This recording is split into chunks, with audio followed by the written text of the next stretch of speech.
What if I told you a little girl walked into a billionaire's office and asked him where to buy a dad? Sounds unbelievable, right? But this story isn't just about wealth or power. It's about a man who thought he had everything, until he realized the greatest fortune was love and family. Stay with us, because what happens next will change the way you see what truly matters. If you love emotional stories that inspire and remind us what life is really about, hit that subscribe button and ring the bell so you never miss a moment that could change your perspective. It was just another ordinary Monday for Nathan Carter, billionaire CEO, the kind of man whose name alone could make stock markets tremble.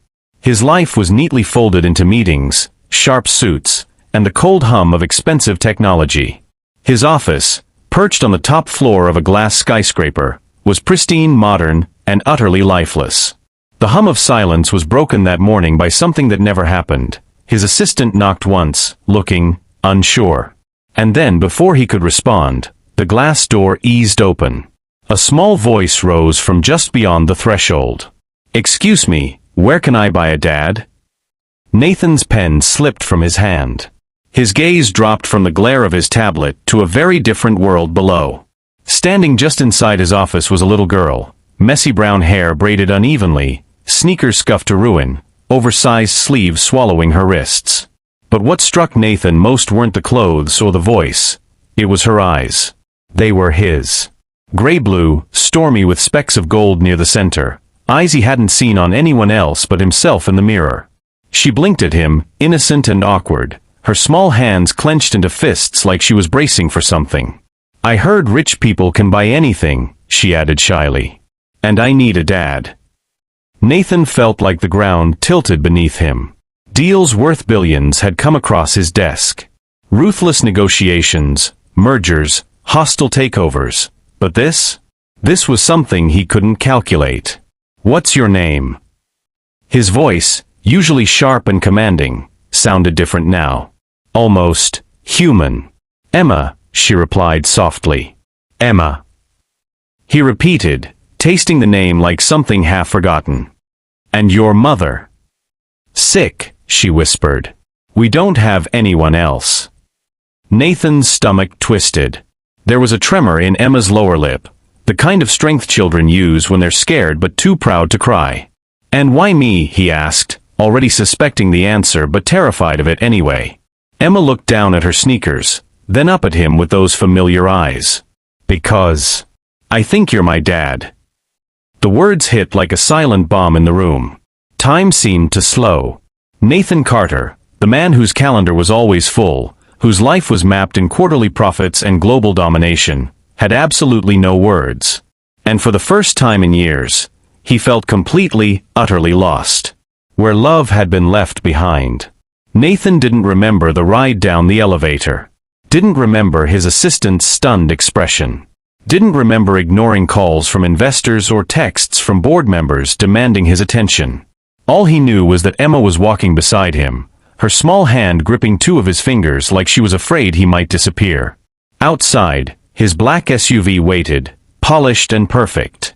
But Emma led him away from it, tugging him gently toward the crowded street. "No, not that way. We take the bus. Mom says the bus is cheaper." Nathan Carter, worth more than small nations, climbed aboard a city bus with sticky seats and windows scratched with graffiti, and sat in silence, squeezed between Emma and a man smelling of motor oil. She didn't talk much. Just stared out the window, chewing her lower lip. Occasionally, she would glance at him sideways, like she was still trying to convince herself this was real. The further they traveled, the more unfamiliar the streets became.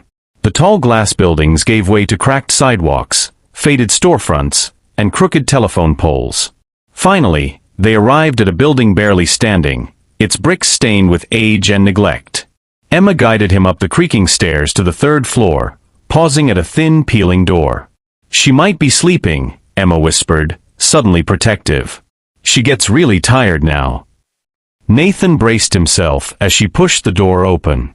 The apartment smelled faintly of mildew and boiled pasta. In the far corner, a sagging couch cradled the figure of a woman, frail, pale, surrounded by worn blankets and too many empty pill bottles. Her hair, once vibrant auburn, was now dull and matted to one side. It was Isabel. His Isabel. His breath caught. Memories, long buried under business meetings and champagne celebrations, came rushing back. Laughter in summer fields. Whispered promises under cheap motel sheets. Plans never fulfilled. She stirred at the sound of the door, her eyelids fluttering weakly. Emma. The voice was raspy, strained. Are you okay? I'm fine, Mama. I brought someone. Isabel's eyes opened fully, hazel but dulled by fatigue. And then she saw him. Recognition hit slowly, like distant thunder rolling closer. Nathan. He nodded, unable to speak. His throat felt strangled with guilt, shock, and something deeper, shame. Isabel's lip quivered, but she didn't cry. Why are you here? Emma's voice broke the tension, soft and fierce. I brought him. I thought maybe he could help. Nathan knelt by Isabel's side, words finally forming. Why didn't you tell me? Why didn't you call? She gave a breathless, painful laugh. What would I have said? That I was pregnant? That I was scared? You were in London, Nathan. Building empires. What was I supposed to be, your scandal? No, he whispered, aching to fix it but knowing he couldn't change the past. I didn't want to be your mistake, she whispered, echoing a wound that had been bleeding quietly for years. Nathan sat on the worn carpet, surrounded by someone else's poverty, by years of missed birthdays and first steps and bedtime stories never told. Emma stood between them, clutching the hem of her oversized sweater, unsure what came next. That's when Nathan spoke again, quieter this time. I don't know how to fix this, but I'm here now. If you'll let me. No lawyers. No contracts. No guarantees. Just 3 broken people, in a broken room, with nothing but time and old love left between them. And for the first time in Nathan's life, it was enough. The richest man in the room. Months later, Nathan Carter stood in front of a mirror, tightening the cuffs of a shirt that didn't cost thousands, just something simple from a local store. His reflection no longer intimidated him. There were still the sharp angles of a man used to boardrooms and strategy, but now there were softer edges too, laugh lines earned during bedtime stories, gentle creases from late-night conversations with Isabel. Life was no longer skyscrapers and private jets. It was mismatched breakfasts, Emma's drawings stuck unevenly on the fridge, and Isabel's soft laughter echoing in a kitchen filled with second-hand furniture. Isabel's health was improving. Slowly. The right medications were finally within reach, doctors finally listening because Nathan made sure of it. But more than the medicine, it was the quiet sense of being safe that brought color back to her cheeks. Emma, meanwhile, thrived. School projects on the dining table, ballet shoes worn at the toes, a voice getting stronger every day with the audacity of childhood finally given room to breathe. Nathan was learning how to make grilled cheese without burning it, how to braid hair badly, how to listen. Then came the night of the charity gala. A polished event, chandeliers glittering, crystal glasses reflecting candlelight. Nathan didn't belong here anymore, not really, but he'd been invited to speak. He stood behind the curtain, nerves buzzing. Public speaking used to be effortless. But this wasn't about dividends or strategy charts. This was about something terrifying, the truth. Isabel's hand squeezed his gently. Emma looked up at him with those stormy gray-blue eyes. Go, she whispered. Tell them. So he did. Nathan stepped onto the stage, under a warm halo of lights, facing hundreds of faces expectant with curiosity. He told them about Emma. About Isabel. About the moment a little girl with tangled braids stood in his office and asked if she could buy a dad. I used to think wealth was about what you could buy, what you could build, what you could own, Nathan said. Turns out, the richest man in the room is the one who learns how to stay. There wasn't a dry eye in the crowd. The applause came slowly, rising like a wave. Not for his achievements, not for his empire, but for his honesty. Weeks later, on a quiet Sunday morning, Nathan knelt in their small living room, holding out a ring to Isabel. No spotlight, no photographers, just Emma in her pajamas, squealing with joy. Not because I have to, Nathan said, voice steady. But because I want to. I love you. Both of you. Isabel said yes. It wasn't a fairy tale. There were still medical bills, still hard days, still memories that hurt. But it was theirs. Messy. Beautiful. Real.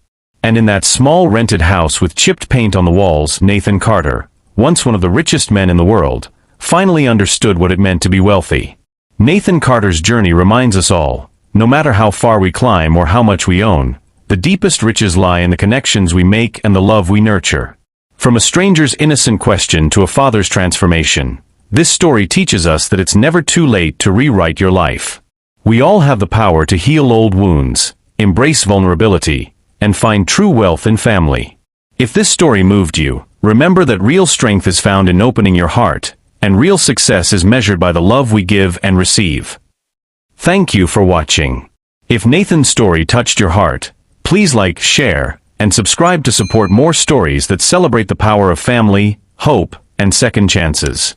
Leave a comment below. What part of this story resonated with you the most? Together, let's build a community that values what truly matters.